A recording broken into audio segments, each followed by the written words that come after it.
ज्येष्ठ कृष्ण नवमी शके 1938 सादर करत आहोत ठाणे वार्ता। ठळक घडामोडी।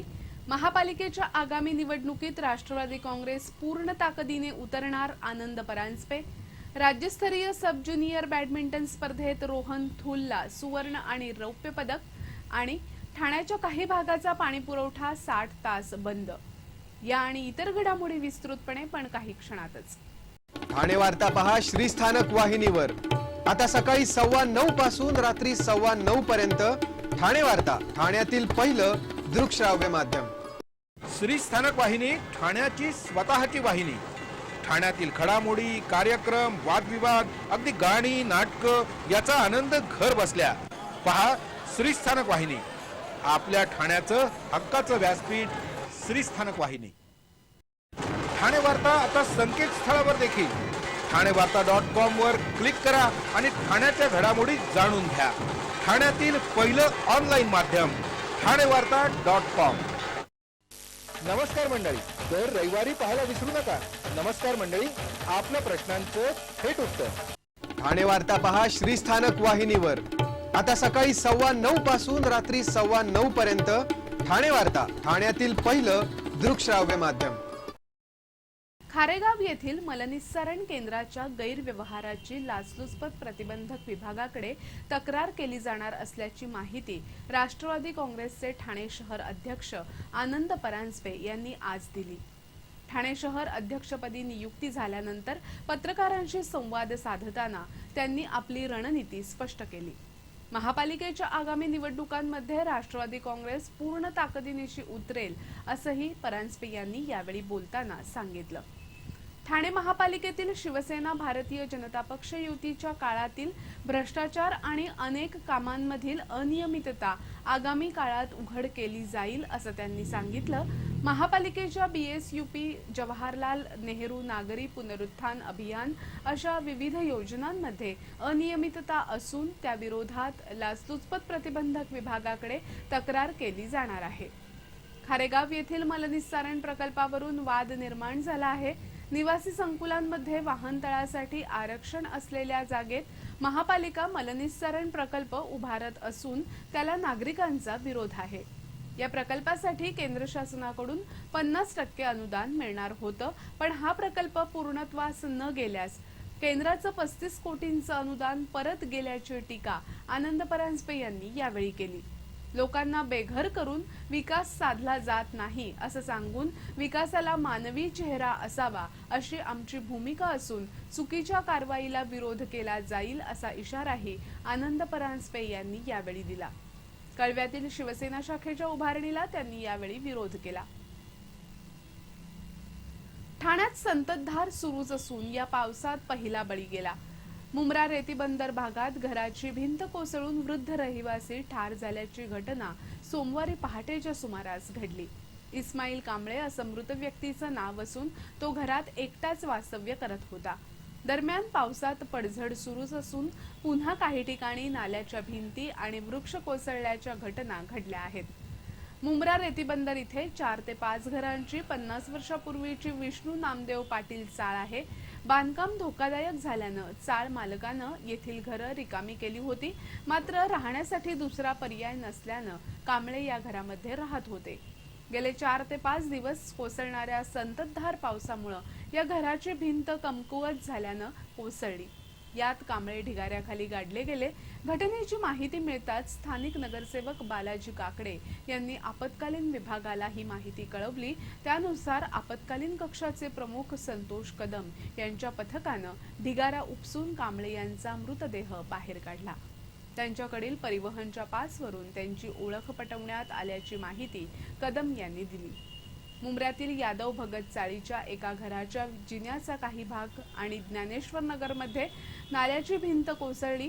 कोपरीतील गुरुनानक सोसायटीमध्ये सिलिंगचं प्लास्टर पडलं, तर टेंभीनाका येथील पोलीस वसाहतीच्या मागील वटवृक्ष रस्त्यावर कोसळल्यामुळे वाहतूक कोंडी झाली होती।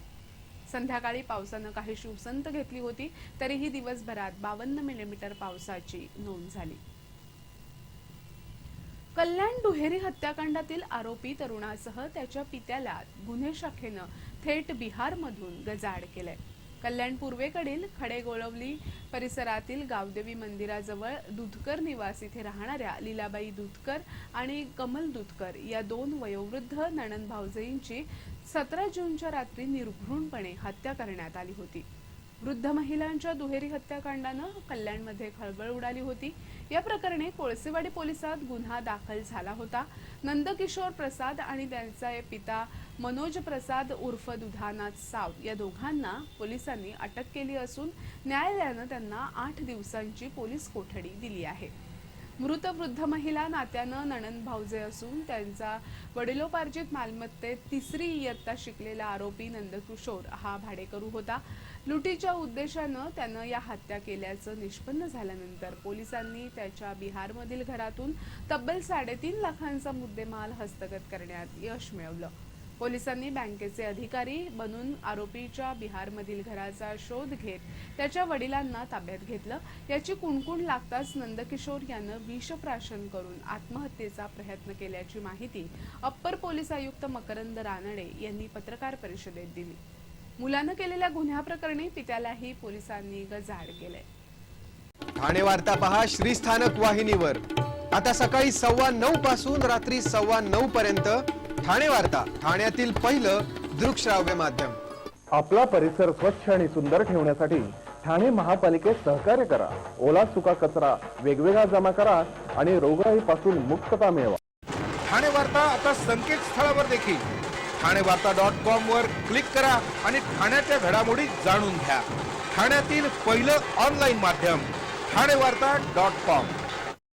डॉक्टर आणि रुग्णांचं पिढ्यानपिढ्यांचं जिव्हाळ्याचं नातं म्हणजेच डॉक्टर बेडेकर हॉस्पिटल. आता अत्याधुनिक सोयी सुविधा आणि तंत्रज्ञान युक्त वंध्यत्व निवारण केंद्रात IVF आणि टेस्ट ट्यूब बेबीचीही सुविधा. डॉक्टर बेडेकर हॉस्पिटल, महर्षी कर्वेपथ, ठाणे. 65 वर्षांची निरंतर सेवा. ठाणे वार्ता पहा श्रीस्थानक वाहिनीवर. आता सकाळी 9:15 पासून रात्री 9:15 पर्यंत ठाणे वार्ता, ठाण्यातील पहिलं दृकश्राव्य माध्यम. ठाणे शहराच्या काही भागाचा पाणी पुरवठा आज संध्याकाळपासून पुढील 60 तास बंद राहणार आहे. महाराष्ट्र औद्योगिक विकास महामंडळाकडील उपलब्ध पाणी साठ्याच्या नियोजनाबाबत कार्यकारी अभियंता लघु पाटबंधारे विभाग यांनी 40% पाणी कपात करण्याचं कळवलं असल्यानं महाराष्ट्र औद्योगिक महामंडळाकडून होणारा पाणी पुरवठा आज संध्याकाळी 6 वाजल्यापासून शनिवारी सकाळी 6 वाजेपर्यंत बंद राहणार असून या कालावधीत कळव्याचा काही भाग, कौसा, डायघर, देसाई, इंदिरानगर, भूपादेवीपाडा, वागळे, फायर ब्रिगेड, बाळकुंपाडा क्रमांक 1 या भागाचा पाणी पुरवठा 60 तास बंद राहील.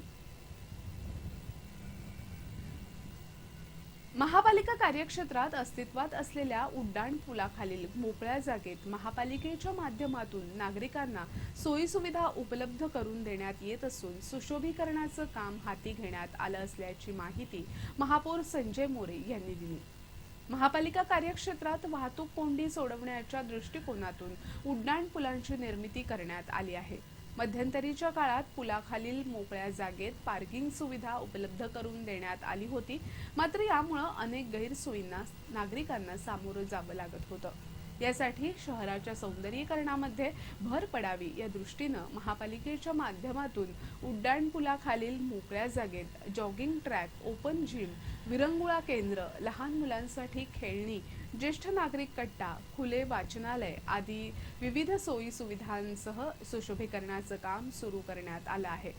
त्यामुळे पार्किंगमुळे होणारी गैरसोय दूर होऊन शहराच्या सौंदर्यीकरणाबरोबरच नागरिकांना दैनंदिन सोयी सुविधाही या माध्यमातून उपलब्ध होणार असल्याची माहिती महापौरांनी दिली. बेकायदेशीर रेती उत्खनन करणाऱ्यांविरुद्धची जिल्हाधिकाऱ्यांची कारवाई सुरूच असून काल कळवा, मुंब्रा, दिवा या ठिकाणी छापे मारून महसूल विभागानं 20 लाखांची सामग्री जप्त केली आहे.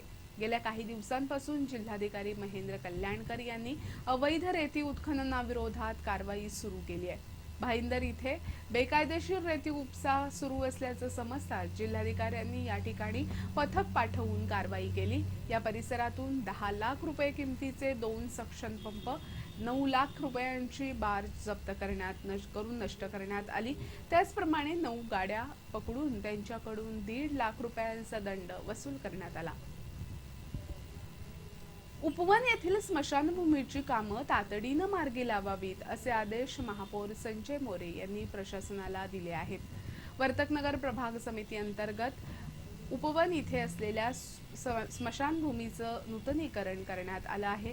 शास्त्रीनगर, शिवाईनगर, वर्तकनगर, कोकणीपाडा, गावणबाग, कॉस्मॉस, देवदयानगर, रामबाग अशा विविध विभागातील नागरिकांना अंत्यविधीसाठी वागळे इस्टेट येथील स्मशानभूमीत जावं लागतं.